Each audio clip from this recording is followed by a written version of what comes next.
فاروق بھائی کو بھی اسی طرح کام کرنا ہے. اور فاروق بھائی عادی بھی ہے. آپ کی جو ملاقات ہوئی ویسے اچھی تھی, پروڈکٹیو تھی, فاروق بھائی سے ملاقات, یہ بات ہوئی تھی؟ فاروق بھائی سے ملاقاتیں ہوتی رہی ہیں. نہیں ابھی جو NA-245 کے حوالے سے 245 کے تناظر میں کیونکہ خبریں بن گئی, ایگزیکٹلی تو نہیں فاروق بھائی بڑے پازیٹیو ہیں, بہت پازیٹیو ہیں. انشاءاللہ وہ آئیں گے اور ان کے آنے سے میرا خیال ایک اچھا میسج بھی جائے گا. نہیں وہ ادھر کچھ ایسی بھی خبریں آئیں کہ ڈاکٹر فاروق ستار صاحب کہہ رہے تھے کہ میں حیدرآباد میں اپنے لوگوں سے بات کروں گا, کراچی میں. وہ تو ابھی اکیلے نہیں ہیں, تنظیم تو آپ کے ساتھ ہے. ان کے جو بھی لوگ ہوں گے, جتنے ان کے ساتھ 2 4 6 جو بھی لوگ ہیں, اچھا ٹھیک ہے, تو وہ چاہتے ہیں کہ ان کو اعتماد میں لے کے آئیں. اچھا کیونکہ ایک بہت مضبوط تحریک اور تنظیم میں آ رہے ہیں, تو اصول ہم لوگ کسی گروہ کے ساتھ یا گروپ کے ساتھ بات نہیں کرتے. جب ہر ایک آدمی انڈیویجول جو ہے کمٹمنٹ ہوتی ہے ایسے صورت میں, تو فاروق بھائی اپنی کمٹمنٹ کے ساتھ آ رہے ہیں, ذاتی کمٹمنٹ کے ساتھ آ رہے ہیں, اور اپنے لوگوں کو بھی دعوت دے رہے ہوں گے جو ساتھ میں, کہ آپ بھی کمٹمنٹ کریں کہ آپ پارٹی میں واپس آنا چاہتے ہیں. تو شاید ایسی ہی کوشش ہے, تبلیغی کام ہے ان کا جو وہ کر رہے ہیں. ویسے کچھ عرصہ پہلے بھی ایک بڑی سیریس موو چلی تھی, دبئی بھی میں ملاقاتیں ہوئی تھیں ڈاکٹر عشرت العباد صاحب کے ساتھ. وہ ذرا مختلف تھی اس کے مقابلے میں, کیونکہ MQM سے تو نہیں ہو رہی تھی نا. تو ڈاکٹر فاروق ستار صاحب تو گئے تھے ادھر. وہ مذاکرات نہیں تھی, شاید ملاقات تھی. جی کیونکہ عشرت بھائی بھی نے پارٹی چھوڑنے کا اعلان نہیں کیا ہے, لیکن دبئی میں اپنی وجوہات کی وجہ سے دبئی میں, ٹھیک ہے, تو اکثر لوگ جاتے ہیں تو عشرت بھائی سے ملاقات ہو بھی جاتی ہے, عشرت بھائی کو پتہ بھی لگ جاتا ہے, فون میں بات ہو جاتی ہے, اور ہمیں فون بھی کرتے رہتے ہیں وہ. تو وہ ملاقات یہ میرا خیال ہے قسم کو مذاکرات نہیں, کیونکہ وہ ابھی پارٹی کی کسی ذمہ داری پہ نہیں ہے, تو آپ اس کو ملاقات ہی کہیں گے, مذاکرات نہیں کہیں گے. کوئی تنازع نہیں ہے جس کو دور کرنے کے لیے مذاکرات کیے جا رہے ہوں, نہ ہی کوئی ایسی ذمہ داری تھی دونوں کے پاس کہ اس کے بارے میں فیصلہ کیا جا رہا ہو. اچھا, وداؤٹ پریجوڈس ٹو نن, یعنی اب تو کراچی میں ہی ایک صاحب آپ کے ساتھ تھے, میں مصطفیٰ کمال صاحب کی بات کر رہا ہوں, انہوں نے پارٹی بنائی, لوکل گورنمنٹ الیکشن ہوئے, پھر جنرل الیکشن ہوئے, پھر ابھی بائی الیکشن ہوئے, وہ قادر خان مندوخیل والی سیٹ پہ بھی, ابھی اس 240 پہ بھی. تو اب تو ان کو معلوم ہوا کہ وہ کراچی میں کتنے ہیں مقبول, تو وہ ڈاکٹر خالد مقبول کے ساتھ کیوں نہیں آتے؟ دیکھیے یہ فیصلہ انہوں نے کرنا ہے, اور آپ نے دیکھا ہے نا کہ بہت ساری ایسی کوششیں ماضی میں بھی کی گئی ہیں. گو کہ MQM بہت مشکلات میں آتی رہی ہے اور زیر و زبر ہوتی رہی ہے, نشیب و فراز سے گزرتی رہی ہے, سیٹیں کم اور زیادہ ہوتی رہی ہیں. لیکن آپ سب کے ذہن میں یہی ہے, جب 14 سیٹیں PTI کی تھی تو دوست تو آپ لوگ ہم ہی دیتے تھے, کراچی کے لیے کچھ نہیں ہو رہا ہے, کراچی کے نمائندے کچھ نہیں کر رہے ہیں, جا کے کسی کو یاد بھی نہیں تھا کہ کوئی 14 نمائندے کہیں اور کی بھی ہیں. تو یہ اتنی بڑی حقیقت ہے. تو لوگوں کو وقت گزرنے کے بعد اور تمام اپنی کوششوں کرنے کے بعد نتیجہ شاید یہی نکلے کہ یہی سب کی جماعت ہے, یہی سندھ کے شہری علاقوں کی نمائندہ آواز ہے, MQM پاکستان. یہ اس نے جو بحران دیکھے ہیں, جو مشکلات دیکھی ہیں, جو آپریشن پاکستان میں بڑی سی اتنی سی MQM کے سامنے اتنی بڑی طاقت کے ساتھ آپریشن ہوا ہے, ہم سروائیو کر گئے نا. گو کہ ہمارے بڑے ساتھی, ہزاروں ساتھی شہید ہوئے ہیں, ایکسٹرا جوڈیشل کلنگ ہوئی ہے, MQM کے رہنما بہت سارے مارے گئے ہیں, لیکن MQM کا مقصد اور مقبولیت دونوں قائم رہی ہے. اور عام لوگوں کو بھی سمجھنا یہی ہے کہ جو اپنی انا کے خول سے باہر آئے گا اس کو یہ لگے گا کہ یہی راستہ ہے اگر اپنی قوم کے لیے کام کرنا ہے, اور پاکستان میں مڈل کلاس کی فنومنا پر اگر واقعی کوئی کام کرنا ہے تو یہ جماعت موجود ہے. آپ نے 14 سیٹوں والوں کی بات کی, PTI کی بات کی آبویسلی. اب NA-245 کے ضمنی انتخاب میں سابق گورنر عمران اسماعیل صاحب نے بڑا واضح اعلان کر دیا کہ ہم بھرپور طاقت کے ساتھ ادھر آ رہے ہیں. واقعی چیلنج دیں گے؟ دیکھیں یہی پتہ لگے گا اس سے کہ مقبولیت کتنی جینوئن تھی. ایسا نہیں ہے کہ ان کی جس جگہ سے الیکشن ہو رہا ہے وہاں کچھ پاکٹس ہیں جہاں پر ان کے, لیکن وہ جو پچھلی دفعہ انجوائے کی تھی نا انہوں نے سپورٹ, وہ نہیں ہے ان کے پاس, تو اس سے بہت بڑا فرق پڑنا ہے. اور دوسرا یہ ہے کہ جیت گئے تو چلے, عوامی سپورٹ سے بھی جیتے ہوں گے, تو یہ یقین کیوں نہیں آیا ان کو کبھی بھی کہ وہ جیت گئے, اور نہ لوگوں کو یقین آیا. آپ لوگ میڈیا سب ہمیں یہ کہتے رہے نا کہ MQM نے کیا کیا اس 4 سال میں کراچی کے لیے. کبھی آپ PTI والے بھی کہہ رہے ہیں نا کہ MQM نے کیا کیا اس 4 سال میں, تو کوئی ان سے نہیں کر رہا نا سوال کہ آپ نے کیا کیا. تمام حکومت تو آپ کے پاس تھی, وزیر اعظم تو آپ کے تھے, گورنر تو آپ کے تھے, تو لیکن ہم اس تنقید کو بھی 1100 ارب کا پیکیج تو اعلان کیا تھا جناب عمران خان نے جا کر. ہم اس تنقید کو بھی اپنے لیے بڑا اعزاز سمجھتے ہیں. نہیں 1100 ارب کا جو پیکیج، اسد عمر صاحب ہر وقت ادھر کراچی میں جا کے اعلانات کیا کرتے تھے، گھوٹکی سے لے کر کراچی تک لانگ مارچ بھی کیا تھا انہوں نے پی ٹی آئی والوں نے. ٹھیک 1100 ارب پہ تو ہم نے پہلے بھی کبھی دلچسپی کا اظہار نہیں کیا، نہ کبھی اس کو کلیم کیا ہے. ہم نے کہا اگر وہ کہہ رہے ہیں تو دیں گے. ہم نے تو نہیں مانگے تھے 1100 ارب، ہم نے تو 25 ارب مانگے تھے، جس میں سے ہمیں شاید 1 یا 2 ہی ارب ملے ہیں ٹوٹل. جی ہاں. وہ یہ صرف ایم کیو ایم کے نمائندوں کو ملے یا اوورآل کراچی؟ میں اس سے الگ ہٹ کے جو کراچی کا ایک پیکیج دینا تھا نا 25 اس میں ارب کا، 1-2 ارب ملے. 1-2 ارب اس میں سے گزر کر، کیونکہ اس میں بہرحال ایک مسئلہ بھی تھا کہ وہ براہ راست بلدیاتی اداروں کو دینا مشکل تھا. پھر ان کے لوگوں کا شاید اپنا مطالبہ تھا کہ ایم کیو ایم کی بلدیہ جب نہ رہ جائے جب دیجیے گا، تاکہ ہمارے ہاتھوں سے کام ہو. تو وہ تمام کوششیں انہوں نے کر لی ہیں، ہم نے اپنی کوششیں کر لی ہیں، اور دیکھتے ہیں اگر ٹرانسپیرنٹ الیکشن ہوئے تو چیزیں بڑی واضح ہو جائیں گی. دیکھیں نا، چیزیں تو واضح ہونی ہیں، لیکن میں NA 245 کے حوالے سے ضرور بات کروں گا. میں یہاں پر بریک لیتا ہوں، بریک کے بعد جب واپس آئیں گے ڈاکٹر خالد مقبول صدیقی صاحب سے میرا یہی سوال ہوگا کہ یہ سیٹ مرحوم ڈاکٹر عامر لیاقت حسین کی چھوڑی ہوئی سیٹ ہے. کبھی ایم کے ایم کے پاس ہوتی تھی، پھر پی ٹی آئی کے پاس چلی گئی. ابھی کس کا بھرم رہتا ہے؟ لوگ کس کو ووٹ دیتے ہیں؟ ان کے خیال میں ٹرن آؤٹ کتنا ہو سکتا ہے؟ بریک کے بعد بات کریں گے. ویلکم بیک ناظرین. آج ہمارے روبرو ہیں ایم کے ایم پاکستان کے سربراہ ڈاکٹر خالد مقبول صدیقی صاحب. ڈاکٹر صاحب، عمران اسماعیل صاحب نے کہا تھا کہ بھرپور طاقت سے ہم NA 240 میں آئیں گے. کس طرح کی طاقت کا مظاہرہ کیا جا رہا ہے ادھر؟ میرا خیال ہے ابھی کمپین ان کی شروع ہوگی اور ان کا حق ہے پورا، لیکن ایکچولی اس کے اس بیانیے سے مختلف ہے جس کی وجہ سے انہوں نے قومی اسمبلی سے استعفیٰ دیا تھا، اور اس کو قومی اسمبلی کی ضرورت کو کہا تھا کہ اس طرح کے ماحول میں ہم یہ سمجھتے ہیں کہ نئے الیکشن ضروری ہیں اور اس پرانی اسمبلی کی اب اہمیت نہیں رہ گئی ہے. تو مجھے نہیں اندازہ کہ کس وجہ سے پھر انہوں نے اپنے اس بیانی سے مختلف ہو کر اس دفعہ الیکشن میں وہ لڑنا ضروری سمجھا، لیکن ہمارے لیے بہت اچھا ہو گیا ہے. وہ کیسے؟ وہ اس لیے کہ ہم کم سے کم بتا سکیں گے کہ ہم پچھلی دفعہ جو ہارے ہیں اس کی وجوہات کیا ہو سکتی تھیں. یعنی میں پرسیوم کر رہا ہوں آپ کی بات سے کہ آپ کو جیت کا یقین ہے.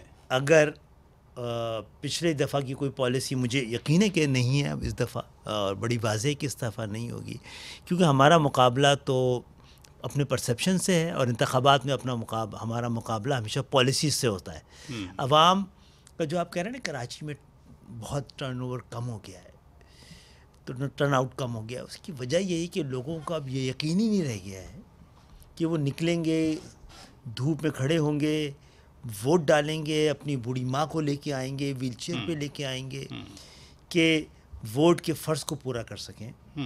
تو ان کو یہ یقین نہیں کہ کوئی جن کو گننا ہے وہ بھی اپنے فرض کو پورا کریں گے. جب لوگوں کو پتہ لگے گا کہ ان کے ووٹ کو ردی کی ٹوکری میں ڈال دیا جائے گا، پھر نہیں آئیں گے. تو اس طرح سے ہم بہت شروع سے کہتے رہے کہ آپ نے یہی رویہ رکھا سندھ کے شہری علاقوں سے، ان کو گنا بھی کم، ان کو بھی جیری مینٹنگ کر کے ان کی نمائندگی کو 25% کم کر دیا، پھر اس کو بھی آپ نے الیکشن میں بے ایمانی کے ذریعے چھین لیا. تو آپ نے تو ان کو بالکل ہی لا تعلق کر دیا پاکستان کے سیاسی. اور یہی وجہ ہے کہ وہ ٹرن اوور جو NA 240 میں تھا وہ کم تھا. 2 وجوہات تھیں اس میں، کچھ ایسے عوامل بھی تھے. دیکھیں آپ کو پتہ ہے کہ بہت عرصے تک کراچی کے کچھ ایریے نو گو ایریاز تھے، تو وہاں کے ابھی بھی کچھ ایریا سیمی طور پہ نو گو ایریاز ہیں. لوگوں کو ڈر ہوتا ہے کہ ایم کیو ایم یہاں سے الیکشن لڑ کے جائے گی، تو اس کے بعد اگر ہم نے ووٹ یہاں سے ایم کیو ایم کو دیے تو پھر ایسا نہ ہو ہمارے ساتھ پرانے کوئی معاملات ہوں. تو خوف کی فضا ابھی تک قائم ہے، اور اس پچھلے الیکشن نے اور اس کے لیے ڈاؤٹس پیدا کر دیے کہ ایم کیو ایم قبول نہیں کی گئی ہے. اور مجھے امید ہے یہ سمجھ کے کہ ایم کیو ایم کا عام سیاسی جماعتوں کی طرح ان کو سیاسی آزادی ملنا پاکستان کے اندر جمہوریت کے لیے ایک بہت بڑا پیغام بھی ہے اور بہت ضروری چیز بھی ہے. فرض کیا پی ٹی آئی یہ سیٹ ہارتی ہے، فرض کیا NA 245 میں ڈاکٹر عامر لیاقت حسین صاحب کی چھوڑی ہوئی سیٹ مرحوم کی، تو آپ سمجھ رہے ہیں کہ ان کا وہ جو سارا بھرم تھا 2018 کے الیکشن میں 14 سیٹوں، وہ سارا ختم ہو جائے گا؟ نہ بھی ہو، کم سے کم ہمارا بیانیہ تو ہم تو یہ کہتے رہے نا. ایک ہی بات ہے نا آپ کا بیانیہ جو آپ مسلسل کہتے رہے کہ ہم سے سیٹیں چھینی گئیں. نہیں، میں بھرم اس لیے نہیں کہہ رہا ہوں کہ وہ بھرم انہوں نے دکھایا نہیں نا، ان کو تو خود ہی یقین نہیں آیا آخر تک کہ وہ جیت چکے ہیں، ورنہ اس کو کنسولیڈیٹ کرتے نا. اگر آپ کو ووٹ پڑ گئے تھے جی جی تو آپ تو کہتے آپ کو تو لاہور سے بھی نہیں پڑے اتنے ووٹ، آپ فیصل آباد سے. لیکن ایک اور بھی تو فیکٹر ہے نا، صوبائی حکومت ان کی نہیں ہے، ایڈمنسٹریشن ان کے ساتھ اس کے نہیں ذریعے ہے، جیتا جاتا ہے. مشینری ان کے ساتھ نہیں ہے. جو آپ فرما رہے ہیں کہ وہ کچھ کرتے، وہ کیا کرتے جب صوبائی حکومت اور وفاقی حکومت کے درمیان اتنا تناؤ کم رہا؟ سے کم نظر تو آتے، یہ آ کے اپنی گلی محلے میں بتاتے تو صحیح کہ ہمیں جتنا موقع مل رہا ہے ہم کام کر کے دکھائیں گے. ان کے یعنی کراچی میں نظر بھی نہیں دکھ اور درد میں تو شریک ہوتے، ہوستا ہوئے بھی ہوں، لیکن عام تاثر یہی کہ لوگ ہمارے جس حلقے میں میں رہتا ہوں اچھا وہاں کا نمائندہ میں نہیں ہوں. لوگ آ کے مجھ پہ ہی ناراض ہوتے ہیں، اپنے معاملات کے لیے میرے پاس ہی آتے ہیں. تو بہرحال یہ میں تنقید کرنا ہی اس. اچھا، ایک پریپوزیشن ہم نے ڈسکس کی کہ اگر پی ٹی آئی ہار جاتی ہے، دوسری پریپوزیشن ہے کہ اگر پی ٹی آئی جیت جاتی ہے تو پھر وہ ایک ہی بندہ آ کر اسمبلی میں بیٹھے گا، ان کا باقی تو نہیں ہے وہاں پر. اس میں تو آپ کو کہا ہی کہ وہ اس بیانیے سے مختلف ہوگا. تو کیا دوبارہ ایک ابھی شاید خیبر پختونخوا میں بھی ہوا الیکشن، ہنگو میں ایک سیٹ جیتی اور اس کو خیال صاحب کی، لیکن وہ آئے نہیں ہیں. وہ پی ٹی آئی والوں سے میں نے ایک بار پوچھا اپنے دوستوں سے، تو انہوں نے کہا کہ جی وہ احتجاجاً جو ہے نا ہم نے بتا دیا ہے کہ عوام ہمارے ساتھ ہیں لیکن ہم نہیں آ رہے. یہ بھی ایک ان کا اپنا پالیسی ہے اور وہ کر سکتے ہیں جو پالیسی اختیار کرنا چاہیں. بالکل ان کا حق ہے اور ان کو موقع ملے گا تو اگر ان کو لوگ عوام ووٹ دیں گے اور ٹرانسپیرنٹ الیکشن ہوئے تو میرے خیال ان کو ایک قدم پھر جمانے کا موقع مل سکتا ہے سندھ کے شہری علاقوں سے. اور ہم تو نہیں کہتے کہ کوئی ہمارا یہ جاگیر ہے، ہم تو کہتے ہیں کوئی ہم سے بہتر لوگ آ کے جینونلی مصنوعی طریقے سے نہیں ہمیں ریپلیس کر دیں. تو پھر ان لوگوں کا کیا قصور ہوتا ہے جو ووٹ ڈالنے آتے ہیں، جو جتاتے ہیں اور پھر ان کی نمائندگی کرنے سے وہ انکار کر دیتے ہیں؟ ان لوگوں کی کیا فیلنگ ہوتی ہے؟ آپ تو گراس میرا خیال ہے اگر یہی صورتحال رہی تو نئے سرے سے میرا خیال ہے بہت ساری چیزوں میں اور انتخابی اصلاحات میں ان چیزوں کو ایڈریس کیا جانا چاہیے. لائک یہی کہ اگر آپ کا یہ حق ہے کہ آپ کو لگتا ہے کہ آپ کے ساتھ زیادتی ہوئی اور آپ اپنی سیٹوں سے استعفیٰ دے دیں اور اس کے بعد الیکشن ہونے دیں. یہ تو نہیں ہو سکتا آپ پورے علاقے کو اس سے محروم رکھیں. ایگزیکٹلی. اگر آپ ایوانوں میں نہیں جا رہے تو کیا آپ علاقوں میں بھی نہیں آئیں گے کیا؟ نہیں، ویسے آپ ماشاءاللہ بہت سیزنڈ پولیٹیشین ہیں جو حلقے اب ریپرزینٹ نہیں ہو رہے. کراچی کے حلقوں کو بڑا ہلکا لیتے ہیں. میں کراچی سے ہٹ کے اب پورے پاکستان کی بات کر رہا ہوں. پی ٹی آئی ریزائن کر کے چلی گئی، ایک خاص مدت کے اندر اگر وہ سیٹیں خالی ہیں تو ان پہ الیکشن کمیشن نے الیکشن کروانا ہے. ابھی قومی اسمبلی کے اسپیکر صاحب نے ان کے بارے میں فیصلہ ہی نہیں کیا. پرانے اسپیکر صاحب ان کے استعفے منظور کر کے چلے گئے تھے. میرا سوال یہ ہے کہ اتنے سارے حلقے 120 ہیں، 22 ہیں، 25 ہیں، ان کے اسپیکر اگر استعفے منظور کر کے چلے گئے تو استعفے ہو گئے نا جناب، پھر کیا پریشانی؟ تو پھر کس کی ذمہ داری ہے بائی الیکشن؟ میرا خیال ہے کہ بائی الیکشن کی ذمہ داری موجودہ حکومت کی ہے اور اس کو یہ قدم اٹھانا چاہیے. دیکھیے یہ استعفوں کے بارے میں تو یہ کہا جاتا ہے کہ یہ تو ایسے ہی جیسے کہ طلاق دے دیا آپ نے. ہم نے تو روپوشی کی حالت میں استعفیٰ دیا تھا، منظور ہو گیا تھا ہمارا، ہم تو نہیں جا سکے تھے، کسی کو پتہ بھی نہیں تھا ہماری جگہ کسی اور نے لکھ کے بھیجا یا نہیں بھیجا. ہم تو روپوش تھے، ہم نے اپنا استعفیٰ 1992 میں لکھا اس کو. جب آپ فرماتے ہیں کہ حکومت کو استعفے منظور کرنے چاہیے تو سر حکومت کا تو آپ بھی حصہ ہیں نا. ہم نے تو کہا ہے ان سے کیا کہ یہ بہت بڑا المیہ ہے کہ اتنی بڑی نمائندگی سے پاکستان آدھی 40% پاکستان یا 45% پاکستان نمائندگی سے محروم ہے، اس کی آواز قومی اسمبلی میں نہیں گونج رہی. تو جمہوریت کے اوپر بھی بہت بڑا سوال ہے. اس کا کوئی درمیانی راستہ نہیں نکالنے کی ضرورت ہے. انہوں نے استعفیٰ دے دیا، کچھ لوگوں نے تو کھڑے ہو کے سامنے کہا ہے نا. کہا ایگزیکٹلی. جی تو آپ فرما رہے ہیں کہ آپ لوگوں نے ان سے بھی تو پوچھے کہ آپ نے ایسا ادھورا سے استعفیٰ کیوں دیا ہے. ہم نے تو استعفے دیے تھے، اپنی ویڈیو بنا کے ڈالی تھی ایک آدمی نے کہ استعفے دے دیے جا کے. ابھی ہمیں نہیں پتا as a citizen of Pakistan. بلا تو رہے نا وہ نہیں جا رہے، اسپیکر نہیں جا رہے، ہاں، تو اس کا مقصد ہے آپ عوام کو دھوکہ دے رہے ہیں، آپ استعفیٰ دینا بھی نہیں چاہتے اور استعفے کی بات بھی کر رہے ہیں. نہیں وہ تو کہتے ہیں کہ ہم ادھر جانا ہی نہیں چاہتے، ٹھیک ہے، تو وہ دھوکہ کیسے دے رہے ہیں پھر؟ نہیں استعفے کے لیے تو جائیں گے نا، آپ ایوان میں نہ جائیں نا، آپ بلڈنگ میں جائیں، ایوان میں نہیں جانا نا آپ نے. دیکھیں نا سر، گزارش یہ ہے کہ پی ٹی آئی کا موقف ہے کہ ہم نے استعفے دیے، ہمارے اسپیکر صاحب نے منظور کر لیے، ہماری طرف سے اب ہم اس ایوان کے ممبر نہیں ہیں، میرے خیال there remains no formality for اچھا them. ٹھیک ہے، پھر پی ٹی آئی سے میرا خیال ہے ہم میں سے کسی کو بھی، آپ میں سے تو نہیں، یعنی کہ حکومت کو پوچھ لینا چاہیے کہ ہم استعفے منظور کرنے جا رہے ہیں، آپ کو کوئی اعتراض تو نہیں ہے اور آپ کو عدالتوں میں تو نہیں جانا پڑے گا اس حوالے سے، تو پھر ٹھیک ہے، کر دینا چاہیے. میں ڈاکٹر صاحب بریک لیتا ہوں. ناظرین، بریک کے بعد جب واپس آئیں گے، سندھ میں جو بڑے اربن شہر ہیں، اربن سینٹرز ہیں، وہاں پر اب بلدیاتی انتخابات ہونے جا رہے ہیں. پہلا فیز ہو چکا، اب دوسرا فیز آئے گا. مجھے یاد ہے کہ 2018 کے جنرل الیکشن سے پہلے جو بلدیاتی انتخابات ہوئے تھے، بڑی سیاسی جماعتوں کے جو وہاں کے بڑے بڑے عہدیداران تھے، سب یو سی چیئرمین کی حیثیت سے بھی ہار گئے تھے. اب ڈاکٹر صاحب وہاں کیا ماحول دیکھ رہے ہیں، اب کیا ایکسپیکٹیشنز ہیں؟ بریک کے بعد بات کریں گے.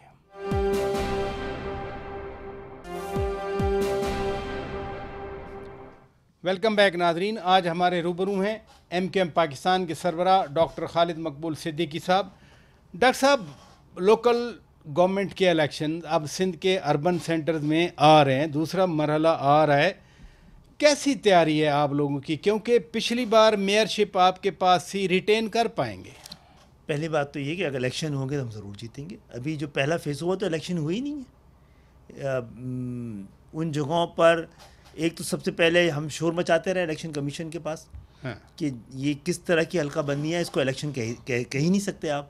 پھر الیکشن ڈے میں جو کچھ ہوا ہے، تمام عملے سے لے کر اور پولیس والے تمام ہی لوگ الیکشن کا حصہ تھے. انہوں نے دوسری جماعتوں کو تو گھسنے بھی نہیں دیا ہے. وہاں پر بیلٹ باکس جہاں پر ہمارے حلقے تھے، وہاں سے بیلٹ باکس اٹھا کے لے گئے. ان جگہوں کے نقشے بدل دیے ان شہروں کے، آدھے شہر کو ڈیوائیڈ کر کے دیہاتوں سے ملا دیا ہے، اور اس کو تو چیلنج کیا جانا ہے. اور وہ بہت بڑا افسوسناک واقعہ ہوا ہے، جمہوریت کے اوپر بہت بڑا دھبا لگا ہے.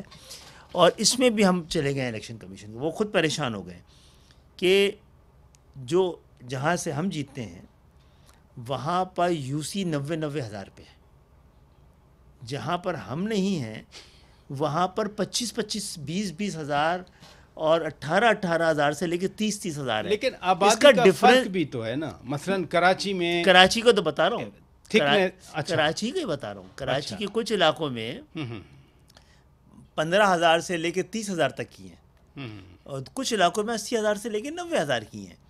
یعنی جو ہماری ایک کانسٹیچوئنسی جو ہوگی، دوسروں کی جو ہے اس میں 4 ہوں گی. تو آپ نے تو الیکشن بالکل تبدیل کر دیا ہے.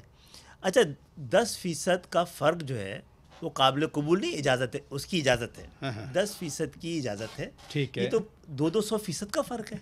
اگر اس پہ زبردستی الیکشن کرانے ہیں تو وہ الیکشن نہیں ہوں گے. اور ایم کیو ایم اگر اسی طرح کے الیکشن کرائے گیا تو ایم کیو ایم اس حوالے سے احتجاج کا حق رکھتی ہے. آپ نے پہلے بھی وزیر اعظم صاحب کے ساتھ جو ملاقات ہوئی، ہمیں یہی اطلاعات ملی کہ آپ نے اپنے بھرپور تحفظات کا اظہار کیا ہے. میرا خیال ہے انصاف پریویل کرے گا. ایسی اندھا دھن جمہوریت سے پرہیز کیا جائے گا. اس طرح کے الیکشن سے جو الیکشن کہلانے کے قابل ہی نہیں ہے اس سے گریز کیا جائے گا. اس سے بہت خراب نتائج آئیں گے، اس سے بہت زیادہ افراتفری، اس سے بہت زیادہ غم و غصہ پیدا ہوگا. وسیم اختر صاحب نے جو رد عمل دیا وہ تو محتاط تو تھا لیکن بڑا کلیئر تھا. انہوں نے کہا کہ ہم کوئی پھر فیصلہ کرنے کا حق رکھتے ہیں. کس طرح کے فیصلے کی وہ بات کر رہے ہر طرح کے فیصلے کی جناب. اگر آپ یہ بتائیں کہ اگر عدالتوں سے اور الیکشن کمیشن سے انصاف جہاں سے حاصل کیا جاتا ہے وہاں سے ملے ہی نہ، بات کی ہی نہ جائے، تو پھر آپ ووٹ فیصلہ نہ کر پا رہا ہو تو روڈ فیصلہ کرتی ہے پھر. اور پھر ایوانوں میں بیٹھنے کا، ہمارا جو دوسرے ایوان ہیں ان پہ بیٹھنے کا بھی حکومت نہیں چھوڑیں گے جناب، ایوان چھوڑ دیں گے. پھر ہم، آپ بتا دیجئے ہمیں کہ آپ حق نمائندگی آپ ہم سے کیا لیتے ہیں؟ کراچی میں ٹیکس لیتے ہیں؟ جی نہیں، آپ ہم سے جزیہ لیتے ہیں. تو اب ہمارا حق نمائندگی بھی ختم کر دیں، نہ ہمیں ایوانوں میں آنے دیں. ہمیں سیکنڈ اور دوسرے اور تیسرے درجے کا شہری تو بنایا ہوا ہے، اس کو ڈکلیئر بھی کر دیں آئینی طور پہ. یہ جو نیا قانون بن رہا تھا 140A کے انڈر جو فیصلہ آیا، اس قانون میں پیش رفت کتنی ہوئی ہے؟ دیکھیے ہمارا تو کوئی مطالبہ نہیں ہے نا، وہ تو عدالت کا ایک فیصلہ ایک حکم ہے، تو فیصلہ مین حکم، اس پہ تو ہونا ہے. اس کی خلاف ورزی ہوئی تو توہین عدالت ہوگی. اور اگر آپ نے ان اداروں کو جو کہ جہاں سے انصاف ملتا ہے اس کی قدر نہیں کرنی ہے تو جمہوریت کی بھی قدر کو نہیں ہو پائے گی. اور میں سمجھتا ہوں کہ مجھے بڑی پازیٹیوٹی کم سے کم ٹاپ لیڈرشپ سے پیپلز پارٹی کی نظر آتی ہے. اچھا، ہو سکتا ہے بہت سارے لوگ جو اس ٹوٹے پوٹے نظام کے بینیفیشری ہیں وہ کوشش کریں کہ، یعنی آپ سابق صدر آصف علی زرداری صاحب اور بلاول بھٹو زرداری صاحب کا جو سوچ ہے، جو رویہ ہے، جو پالیسی ہے، آپ کو پازیٹیو نظر آتا ہے؟ مجھے تو لگ رہا ہے انہوں نے کلیئر ڈائریکشن دے دی ہے. ٹھیک ہے، تو آج نہیں تو کل اس پہ فیصلہ ہوگا اور میں پر امید ہوں. اور میں سمجھتا ہوں کہ سندھ کے شہری اور دیہی علاقوں کے درمیان ایک دوسرے کے مینڈیٹ کو تسلیم کرنے کا اگر رویہ موجود رہا تو نہ صرف سندھ بلکہ پورے پاکستان کے لیے یہ بڑے استحکام کا باعث ہوگا. یہ بڑی اچھی بات آپ نے کی، ایک پازیٹیو بات کی. لیکن ایک اور بھی چیز رکی ہوئی ہے، جس گورنمنٹ کا آپ حصہ ہیں، اس گورنمنٹ نے بیگم نسرین جلیل صاحبہ کو گورنر سندھ کے لیے نامینیٹ کیا. ہمیں نہیں پتہ وہ پروسیس کدھر گیا. دیکھیں ایک فیک قسم کا خط نکالا گیا ہے، پرانا جو تھا، پرانا، جس کی کلیریفیکیشن بھی آ گئی. اچھا وہ اس کے بارے میں خود نسرین جلیل کو نہ یاد ہے نہ کبھی. ہاں اچھا، پھر اس میں آپ دیکھیں بڑے کام کی چیز نیچے لکھی ہوئی ہے، CC to the chief justice of Pakistan. تو اس کا مقصد ہے کہ چیف جسٹس کو کوئی چیز لکھی جا رہی تھی یا پریزیڈنٹ کو کی جا رہی تھی. آپ کس خط کی بات کر رہے ہیں؟ ایک جو دکھایا گیا تھا کہ یہ انڈین ایمبیسی کو بھیجا گیا، مختلف ایمبیسیز کو. میرا گمان یہ ہے کہ جب مختلف ایمبیسی کو بھیجا گیا تو عموماً 2-3 ایسی ایمبیسیز ہیں جن کو نہیں بھیجا جاتا، لیکن ان کے اسٹاف نے کسی نے بھی کوئی غلطی کر دی اور ان کے سائن سے چلے گئے. کلیئر ہو نہیں گیا تھا. اور ویسے بھی وہ 22 اگست کے پہلے والی بات ہے نا، 22 اگست سے پہلے والی بات. یہ سب سے اہم بات ہے. اگر آپ 22 اگست کے پہلے والے ہی بیانیے کو MQM کا بیانیہ سمجھیں گے تو بہت ہی میرا خیال ہے لیکن ایک افسوسناک بات ہوگی. لیکن یہ ایک آئینی عمل ہے کہ صدر صاحب پہ ایک خاص مدت کے لیے ایڈوائس جو ہے وہ ہولڈ کر سکتے ہیں، واپس بھیج سکتے ہیں، لیکن پھر جب دوبارہ ایڈوائس جاتی ہے تو 10 دن کے اندر اندر it is damn to have been done. وہ پروسیس کدھر گیا؟ دیکھیں نسرین جلیل صاحبہ کو یہ ہمیں کوئی شوق نہیں ہے کہ گورنر ہاؤس میں جا کے بیٹھیں، لیکن کیونکہ سندھ کے شہری علاقوں کا حق ہے اور یہ حق ان کے ذریعے، کیونکہ ہم 35 سال سے ان کے واحد نمائندہ جماعت ہیں، یہ ہمارا حق تھا کہ ہمارا نامینی ہو. تو ہم نے ایک ایسی خاتون جن کا کہ بالکل اسپاٹ لیس اور جن کی بڑی تعظیم ہے پاکستان کی سیاست میں، کسی بھی نام لحاظ سے انہوں نے نیک نام ہی کمائی ہے، ان کا نام دیا تھا. اور ان کا نام نہ ہونا ایسا لگے گا کہ شاید 22 اگست سے پہلے والی پالیسی کی کنٹینیوٹی موجود ہے کسی نہ کسی شکل میں. تھوڑا سا 1-2 سوال میرے ذہن میں ہیں، میں ذرا نیشنل پولیٹکس پہ بھی بات کرنا چاہ رہا ہوں. عمران خان صاحب نے کل پرسوں کہا کہ جی ہمیں دیوار سے لگایا گیا تو میں چپ نہیں رہوں گا. وہ کیا کہنا چاہ رہے ہیں؟ کس کو سنانا چاہ رہے ہیں اور کیا سنانا چاہ رہے ہیں؟ یہ بھی تاریخ کا بڑا جبر ہے کہ فاروق ستار کے یہ کہنے میں کہ ہمیں ایز اے قوم دیوار سے لگایا جا رہا ہے، اب عمران خان بھی کہہ رہے ہیں کہ ہمیں دیوار سے لگایا جا رہا ہے. اب یہ پتہ نہیں، فاروق ستار تو ایک قوم کے لیے شاید کہہ رہے ہوتے تھے، ہم لوگ بھی کہہ رہے ہوتے تھے. تو یہ اپنی قوم کے بارے میں کہہ رہے ہیں، اپنی جماعت کے بارے میں کہہ رہے ہیں، اپنے خاندان کے بارے میں کہہ رہے ہیں، یا اپنی ذاتی لیڈرشپ کے بارے میں کہہ رہے ہیں. اور کس طرح لگایا جا رہا ہے اس کو بھی انہوں نے ایلوبریٹ نہیں کیا ہے. اگر واقعی ان کے ساتھ زیادتی ہو رہی ہے تو میرے خیال میں نہیں ہونی چاہیے. آپ کے خیال میں زیادتی ہو رہی ہے؟ اس کو وہ بھی تو بتائیں کس طرح ہو رہی ہے. کیا سارے اقدامات جس کی وجہ سے وہ ان کو لگتا ہے کہ نہیں ہونے چاہیے، کیا ان کے دور میں ان کے مخالفین کے حوالے سے ہوتے رہے ہیں یا نہیں ہوتے رہے ہیں؟ اگر وہ جائز سمجھتے ہیں تو کم سے کم، میں تو عمران خان کے خلاف بھی، اگر وہ جو کام جو عمران خان ناجائز کر رہے تھے ان کے خلاف بھی کوئی کر رہا ہوگا تو میں تو ناجائز قرار دوں گا اس کو. لیکن یہ میرا خیال عمران خان صاحب شاید نہ دے پائیں. لیکن اب ویسے ان کے پاس کیا بچ گیا ہے جو کہتے ہیں کہ میں چپ نہیں رہوں گا؟ اتنا کچھ تو جلسوں میں بول جاتے ہیں، وہ سازش کی بات کرتے ہیں، وہ مقامی جو غدار لوگوں کو کہہ جاتے ہیں، وہ میر جعفر، میر صادق کی پتہ نہیں اس کس کا کس کیا 10-15% بھی ہم بول جاتے تو میں آپ کے پروگرام میں بیٹھا ہوا کر رہا ہوتا کیا؟ یہ میرے ماں باپ ڈھونڈ رہے ہوتے مجھے. نہیں لیکن اب آج کے ماحول میں آپ کو معلوم ہے پی ٹی آئی کے سارے لوگ باتیں کر رہے ہوتے ہیں، خالی عمران. میں تو یہ پوچھنا چاہ رہا ہوں چونکہ آپ رہے حکومت کا حصہ، ان کے ساتھ رہے، آپ نفیس کا لقب بھی آپ نے پایا، آج کل جو القاب دے رہے ہیں یعنی میرا اپنا کردار مجھے نفیس نہ بنا سکا، ایک بیان نے بنا دیا. نہیں، آپ کے کردار کی وجہ سے انہوں نے کہا نا. میں تو ان کو شکر گزار ہوں، مجھ سے بڑی مہربانی رہی ہے. آپ کی شخصیت کی وجہ سے، آپ کے کردار کی وجہ سے، آپ کے بیہیویئر کی وجہ سے، آپ کے برتاؤ کی وجہ سے، دا وے آپ نے منسٹری رن کی، اس وجہ سے ہی انہوں نے کہا، ادروائز تو وہ کسی کو ویسے تھوڑا بخشش کرتے ہیں.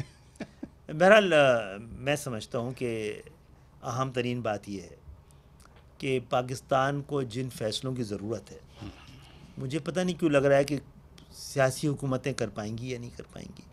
مجھے نہ جانے کیوں لگ رہا ہے کہ ہم اپنا صرف معاشی اسپیس ہی نہیں، سیاسی اسپیس بھی کھوتے چلے جا رہے ہیں، اور بڑے اقدامات کی ضرورت ہے. بہت مشکل وقت میں انہوں نے سنبھالا تو ہے، پرعزم بھی ہیں، لیکن اس سے زیادہ کیے جانے کی ضرورت ہے. بڑی ایک لحاظ سے تو یہ پاکستان کی پہلی الیکٹڈ قومی حکومت ہے، لیکن باقی بھی سیاسی جماعتوں کو مل کر پاکستان کو اس بحران سے نکالنے کی کوشش کرنی چاہیے. ایک بار نکل جائے، نئے انتخابات سامنے کھڑے ہوں گے، معیشت کو کھڑا کر کے تھوڑا سا نئے انتخابات میں پھر ہم اپنے ایک دوسرے سے حساب کتاب برابر کر لیں گے. بہت شکریہ. اس سین ایڈوائس کے ساتھ کہ ملک کو بحرانوں سے نکالنے کی ضرورت ہے اور اس کے لیے کوشش اور محنت کرنے کی ضرورت ہے. ڈاکٹر خالد مقبول صدیقی صاحب، بہت شکریہ، آپ تشریف لے آئے. ناظرین، ہماری طرف سے اتنا کچھ. اپنے میزبان شوکت پراچا کو اجازت دیجیے. خدا حافظ.